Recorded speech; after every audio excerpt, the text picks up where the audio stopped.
Kështu që me qenë se jemi njerëz, edhe është e natyres me gabue, sepse pejgamberi alayhi salatu wassalam ka thonë, sikur ju të mos bëni gjunahe, sikur ju të mos bëni gabime, Allahu kish me hjek atë popull, me largu atë popull dhe kish sjell një popull tjetër në mesin tuaj, që bën gabime gjunahe edhe pendohet tek Zoti.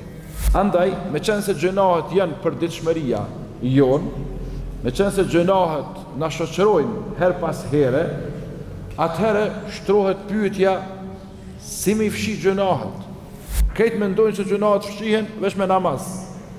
Disa të tjerë mendojnë me një punë tjetër me sadaka, disa të tjerë me haxh apo me umre. Të gjitha këto janë. Por dietarët islam të hershëm nga gjeneratat e hershme, Allah i mëshiroft, kanë thonë disa shkaqe janë kryesoret që fshihen gjunahet. E para prej tyre e taubetun nasuha, pendimi i sinqert. Pra ke bo gabim, ke bo gjuna, sidomos kur është pyetje gjunahi i madh, puna e parë që do të me bo është me u pendue mas gjunahit, me u pendu me pendim të sinqert. Po e kemi përmend kushtet e pendimit të pranuar. Nëse s'keni harrua, ju çuna të ri, besoj që keni harru më letë, se ju të nditen me telefona në dorë, këta që janë pa telefona, këta besoj që s'kan harrua. E kemi thonë prej kushteve të pendimit, që me u pranu pendimi është me ndje keqardhje, me të ardhë keq, me u mërzit për gjunahet që i ke bo. Se na i kemi dy kategori të besimtarve. Disa kanë bo gjunahe, mas gjunahit pendohet edhe i vjen keq, ndjen keqardhje, mërzitet për gjunahin, e disa knashen me gjunahet që i ka bo. Thët e kërë jem koniri që akum pas bone, filën venin, filën kështu e ku ta diun, i përmen ato gjunahet. Edhe dënë me tregu një farë të arritur e të ti me gjunahe. Asë një aftësi,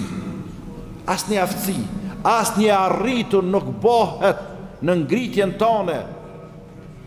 ngritjen tane intelektuale apo njerëzore me gjunahe. Këto të me pas parasysh vëllezër. Andaj pra çka? Me u pendue mas gjunahit, sidomos gjunaheve të mëdhaja, me u pendue sinqerisht edhe me ndje keqardhje, edhe nëse është gjunahi i madh, edhe me çajt me zemër edhe me lot. Sepse Ibnul Qayyimi rahimahullahu taala ka thonë gjunahet digjen, fshihen në dy mënyra.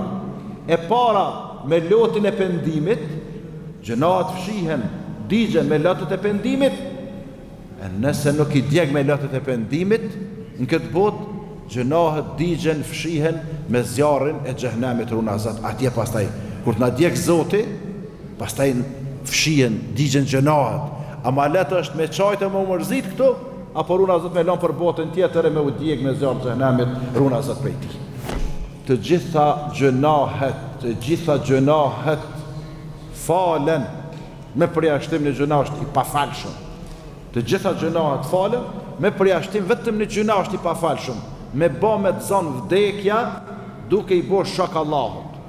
Vdes si mushrik, atë gjuna nuk e falë Zoti. S'ka të tim diskutimi ata falë, as ta falë. Nuk falet. Vetëm në gjuna është që nuk falet. Krejt të tjera të falet. Edhe Allahu Teala thot: O ju robrit e mi, Qul ja ibadi alladhina asrafu ala anfusihim.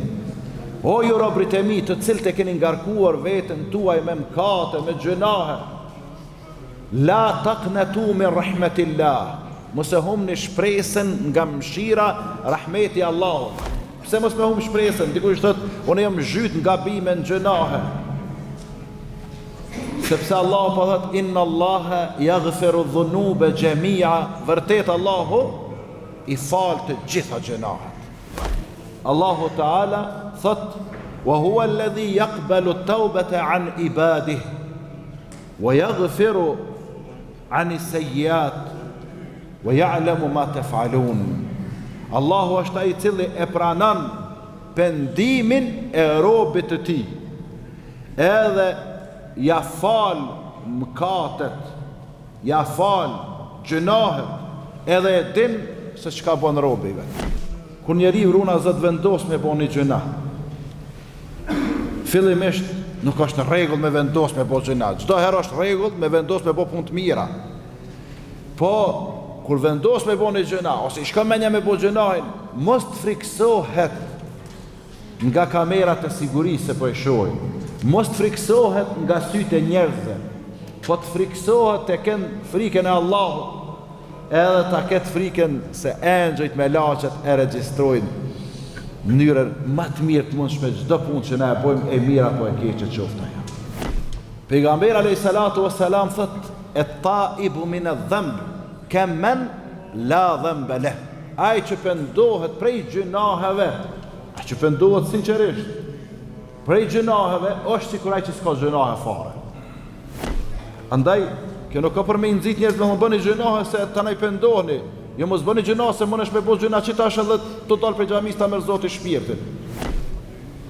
Nuk ka afatizim me thonë, o Robert, Allah të bëni gjunahe se keni afatin kaq. S'ka. E pa të sot që tu e pash pa orë në xhami, isha një takim më tregoj dikush një djalë i ri kish bën ndeshje, nuk e di kush është, po sigurisht edhe po del si i njofshëm, se si figurë e njoftë, Allah e mëshiroft, kish bën ndeshje me fatalitet edhe me vdekje. Një djalë i hjeshëm, një djalë i mirë, besimtar musliman. Por mos me zgjatë shumë, po kalojmë te shkaku i dytë për faljen e gjunaheve, el istighfar wal mudawamatu alej. Me i kërku falje Allahut, me boj istighfar edhe në vazhdimësi me nejt duke i kërku falje Allahut. Sepse Allahu Ta'ala thot: "Wa man ya'mal su'an aw yadhlim nafsa." Ai cili bën ndonjë të keqe ose yadhlim i bën zullum vetes së tij. Se gjunahet janë zullum ndaj vetvetes mas pari, pastaj ndaj të tjerëve. Çka bëhet me të? Thumma yastaghfirillah. Pastaj, masi i ka bëu zullum vetvetes, apo ka bëu ndonjë të keqe, pastaj i ka kërkuar falje Allahut të madhëruar. E masi i ka kërkuar falje Allahut, i ka thënë astaghfirullah, astaghfirullah, astaghfirullah. Të kërkoj falje o Allah. Me falo Allah, me falo Allah. Çka ndodh? Yajidillahu ghafuran rahima. Ndaj këtij personit që po i kërkon falje shpesh Allahut, Allahu është çka? Ghafurun rahima.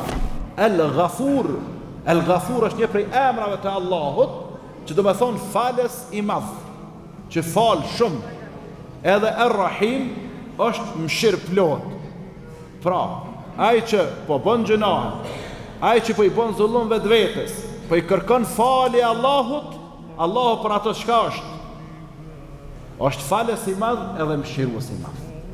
Asnjëherë vëlla i nderuar mos e humb shpresën, edhe me thonë, a thu vallë, a ma pranon kërkim faljen Zoti, as ma pranon.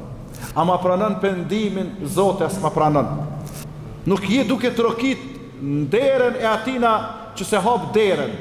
Nuk je të trokit në derën e atina që është koprac, që është tahmaqar, nuk të hap derën.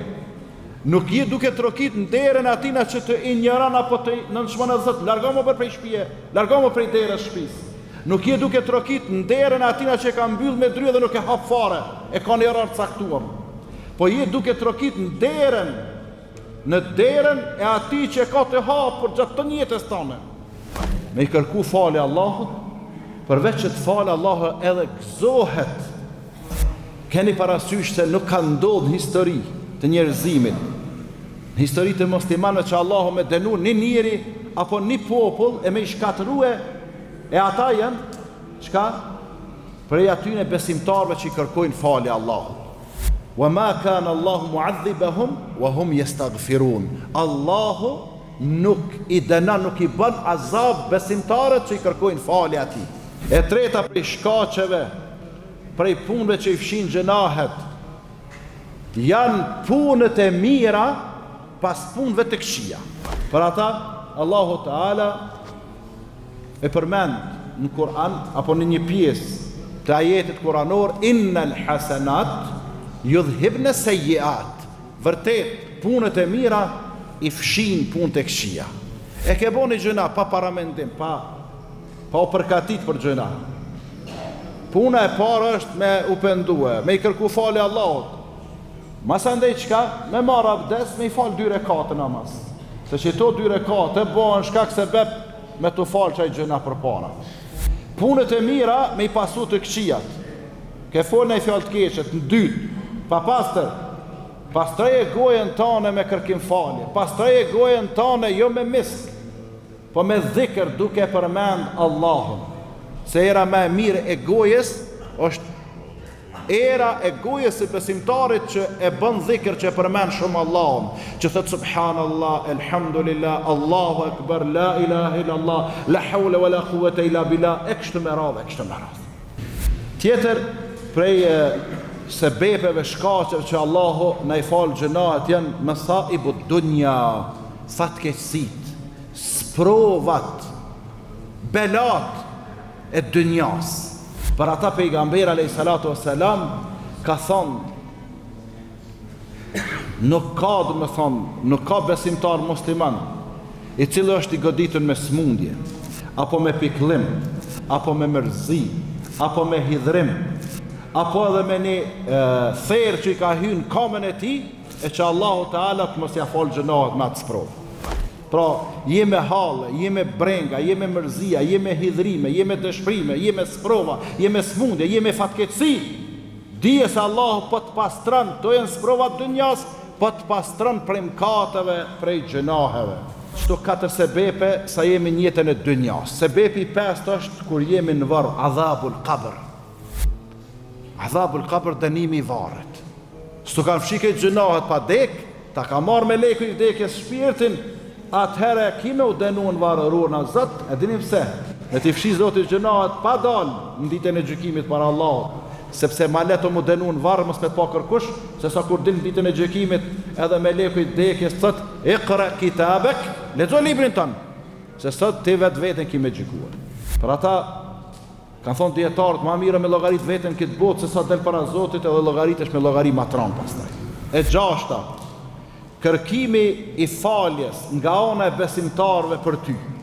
Ti ke vdek, edhe tash besimtarët, masi ke vdek, se kanë marrë vesh lajmin, tash nuk kanë nevojë me sin telefon, lajmërimet tonë për rrjetet sociale. Puna e parë që e bojnë, ai kanë janë një shok besimtar musliman të mirë që thojnë, kush ka vdek, fadil muslim, Allah e mëshiroft. Ai kanë janë 100 që si burrash. Po, shumë mirë është. 100 burra të mirë me kërku falje për ty. 100 burrat mirë me thonë, fadile, o kon burri mirë, o kon muslimani mirë, shumë mirë është gjendja. Runa Zot, me i pas një 100 burrat mirë që thonë, fadila, shumë burri keqë kon, shumë besimtari keqë kon, shumë këto, shumë apuna keqë. Se te Zoti jemi, sa dikush ku pedin ti, ose ku pedin njerëzit. Qysh jetë njerëzit e mirë në këtë botë, je dhe te Zoti. E tash nëse 100 burra të mirë musliman kërkojnë falje për ty mas vdekjes tone, Allah ti fal gjunat. Bile këtu në këtë kapitull edhe 40 thot pejgamberi alayhis salam, edhe 40 bile nëse janë të mirë që dëshmojnë për ty që ke qenë i mirë, edhe të kërkojnë falje, edhe i kërkojnë falje Zotit për ty, Allah i të fal.